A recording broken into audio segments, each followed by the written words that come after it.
आज की इस वीडियो में आपका बहुत बहुत स्वागत है। आज हम लोग क्लास 10th प्रश्नावली 3.5 का प्रश्न नंबर 1 का पार्ट 1 प्रश्न को सॉल्व करेंगे। प्रश्न नंबर 1 में आपको दिया गया है कि निम्न रैखिक समीकरणों के युग्मों में से किसका एक अद्वितीय हल है, किसका कोई हल नहीं है या किसके अपरिमित रूप से अनेक हल है।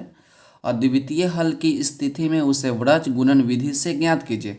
तो सबसे पहले हम आपको बताएंगे कि अद्वितीय हल कब होगा, इसका कोई हल नहीं है कब होगा, और इसको अपरिमित रूप से अनेक हल कब होगा। तो सबसे पहले इसको बताएंगे, उसके बाद हमको बोला है कि अद्वितीय हल की स्थिति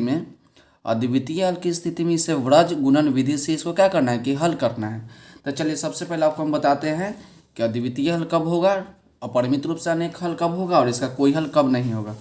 तो सबसे पहले हम देखेंगे, आपको देख रहे हैं कि जब a1/a2 जब a1/a2 बराबर नहीं होगा b1/b2 का, तो हमें अद्वितीय हल प्राप्त होगा। क्या आपसे बोले कि जब a1/a2 बराबर नहीं होगा b1/b2 का, तो हमें अद्वितीय हल प्राप्त होगा। और 2 नंबर में आपका आ जाए कि जब a1/a2 बराबर होगा b1/b2 का, बराबर होगा c1/c2 का, तो युग्म के अपरिमित रूप से अनेक हल होगा। क्या आपसे बोले कि जब a1/a2 बराबर होगा b1/b2 का, बराबर होगा c1/c2 का, तो अपरिमित रूप से अनेक हल होंगे। और 3 नंबर पॉइंट आपका हो जाता है कि जब a1/a2 बराबर होगा b1/b2 का, लेकिन बराबर नहीं होगा c1/c2 का, तो युग्म का कोई हल नहीं होगा। तो तीनों बात को आप याद रखिएगा ध्यान से कि a1/a2 बराबर नहीं होगा b1/b2 का, तो अद्वितीय हल प्राप्त होगा। जब a1/a2 बराबर होगा b1/b2 का, बराबर होगा c1/c2 का, तो अपरिमित रूप से अनेक हल होगा। जब a1/a2 बराबर होगा b1/b2 का, बराबर नहीं होगा c1/c2 का, तो युग्म का कोई हल नहीं होगा। तो चलिए इसको हम लोग सॉल्व करते हैं। तो प्रश्न नंबर 1 हम देख रहे हैं। प्रश्न नंबर 1 में आपको दिया गया है कि आपका रैखिक समीकरण दिया गया है कि x - 3y - 3 = 0 और 3x - 9y - 2 = 0। तो इसको समीकरण 1 लेट कर लेते हैं। हमको लिखते हैं कि x - 3y और -3 = 0। तो इसको समीकरण 1 लेट कर लिए। और दूसरा आपका है 3x माइनस में 9y और माइनस में 2 = 0। तो इसको हम लेट कर लेते हैं समीकरण 2। तो समीकरण 2 हो गया। तो हमको निकालना है a1 b1 c1 a2 b2 c2। तो सबसे पहले आपको बताते हैं कि a1 कैसे निकालेंगे, b1 कैसे निकालेंगे, c1 कैसे निकालेंगे। चलिए पहले इसको लिखते हैं हम लोग कि समीकरण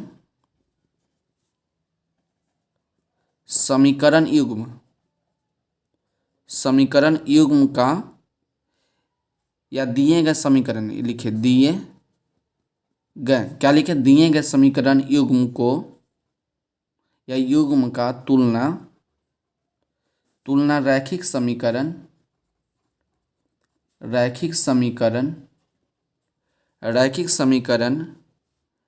का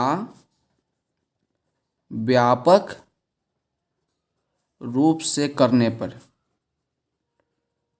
पर क्या लिखे कि दिए गए समीकरण युग्म, मतलब कि जो आपका समीकरण दिया गया है कि तुलना रैखिक समीकरण का व्यापक रूप से करने पर। तो रैखिक समीकरण का व्यापक रूप जो होता है कि a1x plus b1y plus c1 = 0, ये क्या है, रैखिक समीकरण का व्यापक रूप है। a1x plus b1y plus c1 = 0। और मानिए कि 2 रैखिक समीकरण दिया गया तो दोनों का व्यापक रूप तो सेम होगा, लेकिन उसका केवल अंतर होगा a1 में, b1 में और c1 में। ठीक, तो दूसरा व्यापक रूप हो जाएगा a2x प्लस b2y प्लस में c2 = 0। तो देखिए a1 क्या है, a1 आपका x का गुणांक है, y का गुणांक b1 और ये आपका c आपका कांस्टेंट है। उसी प्रकार a2 जो है x का गुणांक है, और b2 के जगह b2 आपका y का गुणांक और c2 आपका कांस्टेंट है। तो समीकरण 1 की तुलना रैखिक समीकरण इससे करेंगे और समीकरण 2 के तुलना इसके व्यापक रूप से करेंगे। ठीक, तो इसमें देख रहे हैं कि x है तो x है, और इसका a1 की जगह पर कुछ नहीं था, क्या है, a1 की जगह पर कुछ नहीं था, 1 है ना, तो a1 का मान आपका 1 आ गया। अब देखिए b1, तो b1 कितना हो जाएगा, b1 के जगह पर, तो b क्या है, y का गुणांक था, y का गुणांक कितना है, y का गुणांक आपका -3 है, तो -3 लिखिए। और c1, तो c1 के जगह पर कितना है, c1 के जगह पर आपका -3 है, तो -3 लिखिए। फिर से देखिए a1 आपका x का गुणांक, तो x का गुणांक आपका 1, b1 तो b1 क्या है, b1 आपका y का गुणांक, तो y का गुणांक -3 तो -3, c1 तो c1 के जब -3 तो -3 लिख लिए। उसका समीकरण 2 की तुलना इसके ई व्यापक रूप से करते हैं। तो देखिए x है तो x, तो a2 के जगह पर कितना है, a2 के जगह पर आपका 3 है, तो a2 का जगह पर आपका 3 है। a1 और a2 का दिखाने का मतलब यही है कि दोनों मान अलग अलग हो सकता है, इसलिए a1 और a2 लिखा गया है। अब देखिए b2, तो b2 क्या है, y का गुणांक, था y का गुणांक कितना है, y का गुणांक आपका -9 है, तो आप b2 लिखिए तो आपका -9।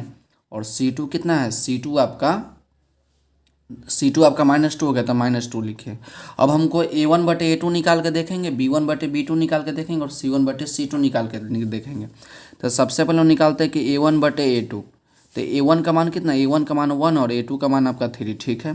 उसका निकालेंगे b1 बटे b2, तो b1 का मान आपका -3 और b2 का मान आपका -9। तो देखिए माइनस से माइनस कट जाएगा और 3 से 9 आपका 3 बार में कट जाएगा। तो b1 बटे b2 का भी मान आपका 1/3 है। उसका निकालेंगे c1 बटे c2, तो c1 का मान आपका -3 और c2 का मान आपका -2 है, तो कट जाएगा तो आपका 3/2। तो हम लोग क्या देख रहे हैं कि a1 बटे a2 का मान 1/3, b1 बटे b2 का मान 1/3 और c1 बटे c2 का मान आपका 3/2। तो हम लोग क्या देख रहे हैं कि a1 बटे a2 का जो मान है b1 बटे b2 के मान के बराबर है, लेकिन क्या देख रहे हैं कि c1 बटे c2 का मान का बराबर नहीं है। तो कब होता है कि जब a1 बटे a2, आपको बताएं हम कि देखिए जब a1 बटे a2 बराबर नहीं, a1 बटे a2 बराबर होगा b1 बटे b2 का और बराबर नहीं होगा c1 बटे c2 का, तो युग्म का कोई हल नहीं होगा। तो चलिए इसको लिख देते हैं हम लोग कि अतः क्या लिखेंगे कि अतः दिए गए